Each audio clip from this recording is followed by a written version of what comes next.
Bonjour à tous et bienvenue sur cette première vidéo où je vais partager avec vous la fabrication de ma rampe de lancement pour microfusée.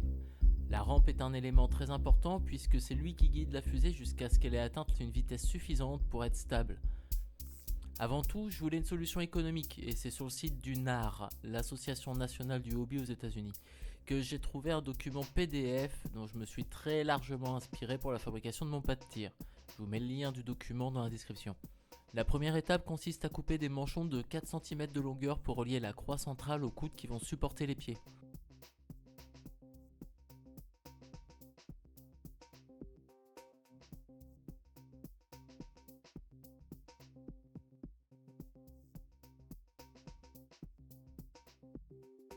Pour les découper, j'ai utilisé une scie à métaux, mais c'est vraiment pas l'idéal.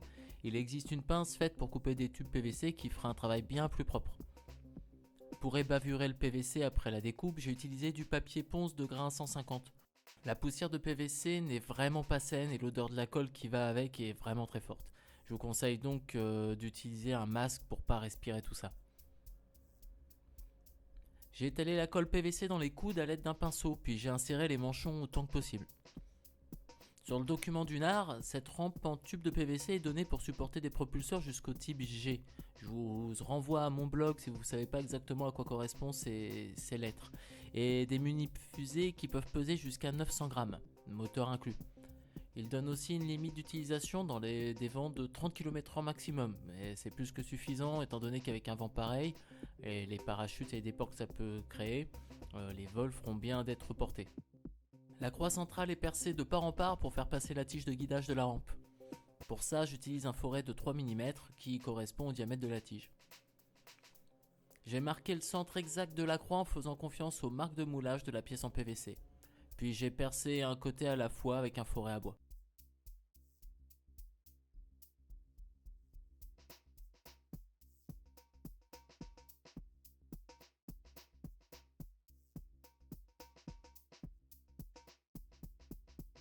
J'ai préparé l'assemblage du reste de la structure en mettant une dose généreuse de colle PVC dans chacun des côtés de la croix centrale.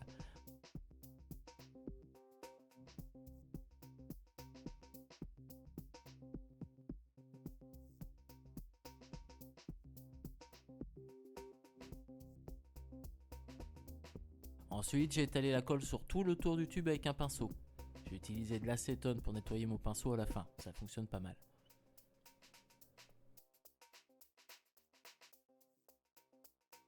L'étape suivante est la plus délicate du montage.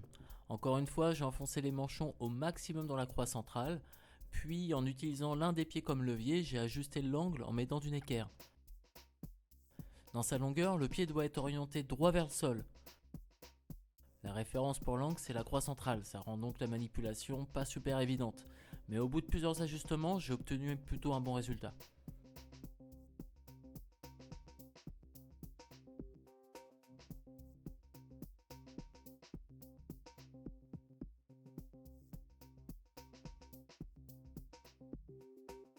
Pour éviter que le poids de la longueur de câble de mise à feu ne tire sur l'allumeur du propulseur, j'ai installé un domino sur le côté du pied.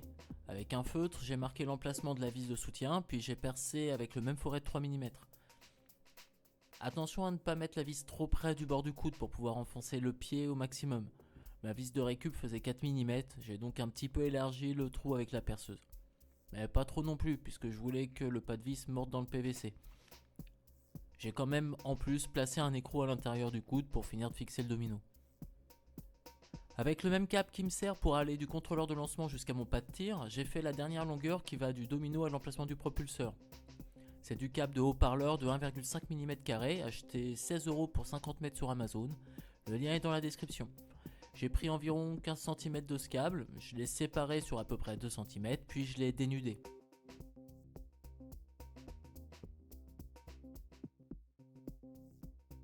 Pour éviter que les brins se cassent, surtout dans le domino en écrasant, j'ai étamé les câbles puis j'ai installé les pinces crocodiles.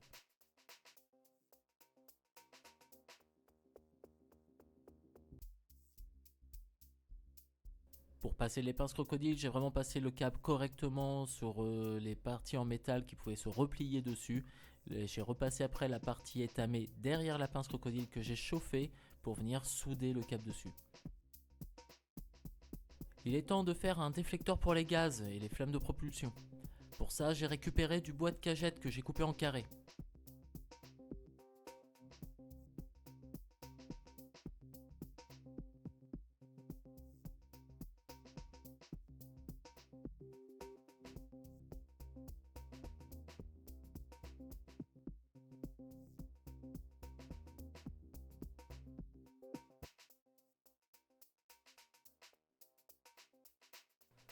Pour scier ce type de bois, j'ai trouvé ça plus facile en le faisant à plat, et c'est un peu galère au début pour bien s'aligner, mais une fois que c'est parti, ça fonctionne nickel et ça fait un résultat plutôt propre.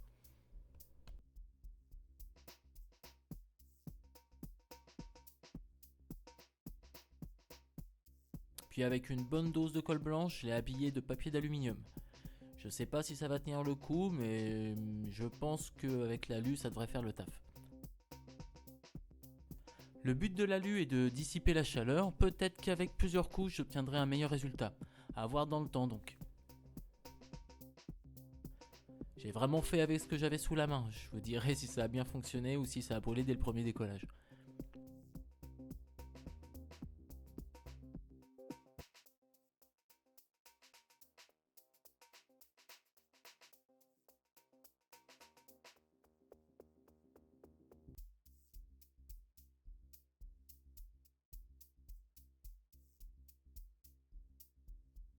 Une fois percé avec le foret de 3 mm, le déflecteur est prêt.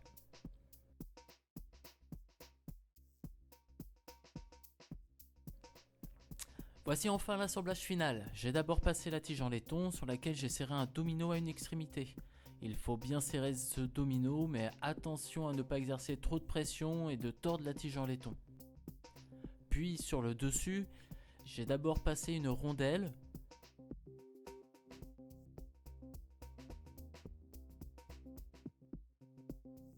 puis un second domino pour fixer la tige et la rendre solidaire.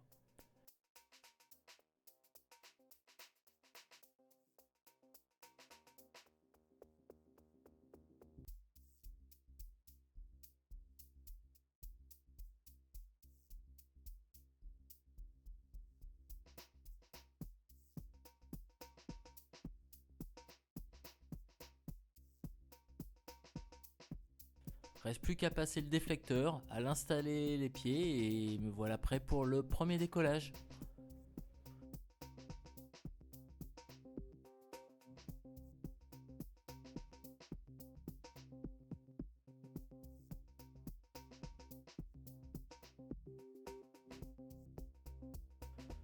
Mon pas de tir est donc fini, et je le trouve vraiment stable, plutôt solide, donc je suis plutôt content du montage. Et je vous remercie beaucoup d'avoir regardé cette vidéo. N'hésitez pas à me laisser vos avis dans les commentaires, c'est toujours sympa de pouvoir échanger sur le sujet. Et je vous dis à très bientôt sur le blog de l'Astromo.